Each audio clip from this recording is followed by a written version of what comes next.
You are doing at least one of these right now. Not occasionally. Regularly. As a default pattern that you have stopped noticing because it has become so familiar it feels normal.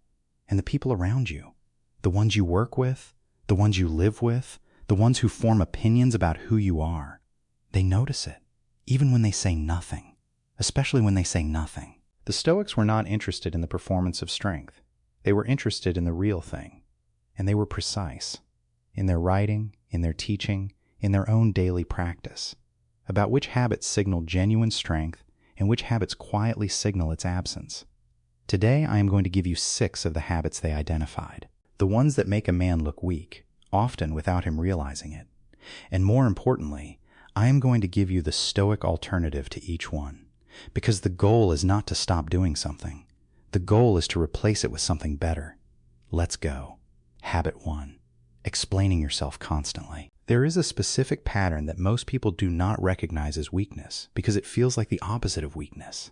It feels like honesty, like transparency, like taking responsibility. The pattern is this.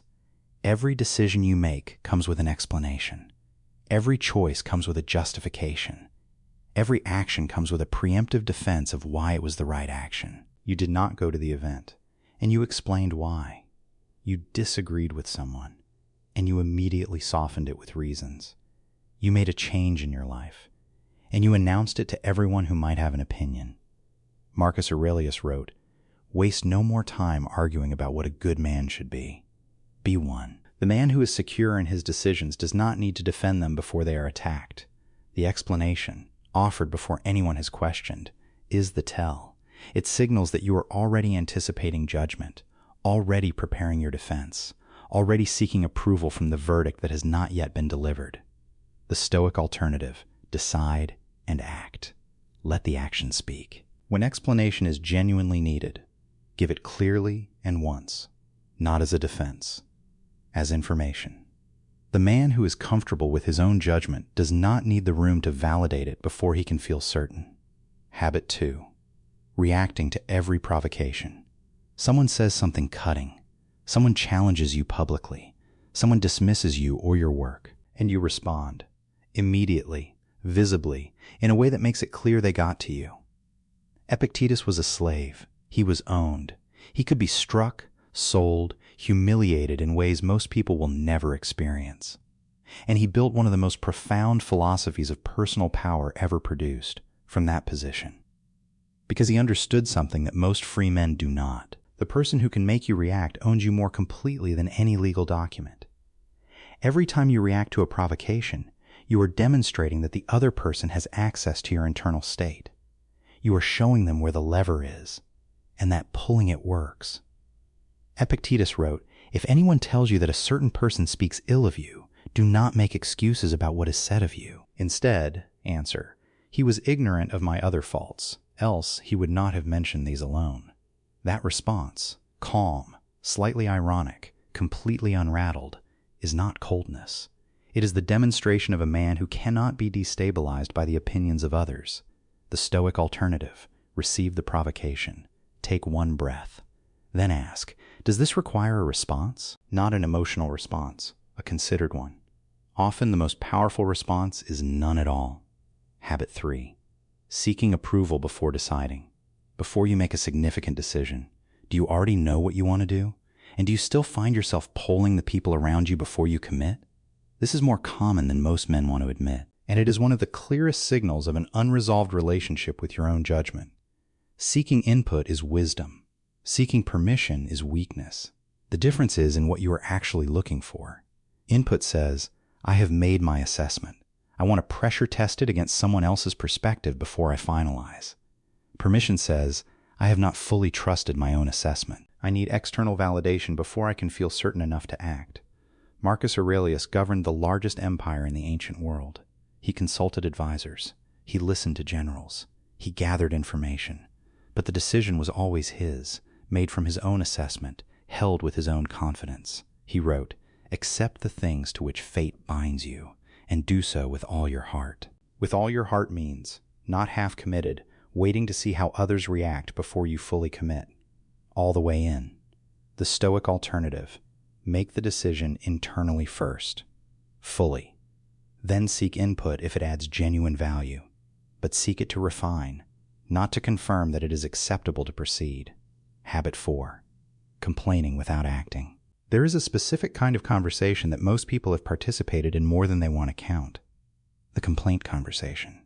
The extended, detailed analysis of everything that is wrong, with the job, the situation, the person, the system, that produces no action and no change. Seneca wrote, "Do not dwell on the complaints of others, and do not complain yourself." Complaining weakens the spirit, not because the complaints are always wrong. Sometimes they are completely right. Sometimes the situation genuinely is unfair, the person genuinely is difficult, the system genuinely is broken. But the complaint, repeated, rehearsed, shared widely, does one specific thing. It trains the mind to see the obstacle as the final word. The Stoic mind does not treat the obstacle as the final word. It identifies the complaint, clearly, specifically, once, and then asks the only question that produces change. What is within my control to do about this? If the answer is something, do it. If the answer is nothing, release the complaint, because continuing to carry it costs you without changing anything. The Stoic alternative. One honest identification of what is wrong. One question about what you can actually do. Then either action or release, not repetition. Habit 5. Backing down under social pressure. You take a position. Someone pushes back, not with a better argument, but with visible displeasure, with social pressure, with the implied or explicit suggestion that your position is making things difficult, and you fold. Not because you have been shown to be wrong, because the social discomfort of being disagreed with has become unbearable enough that abandoning your position feels preferable to maintaining it.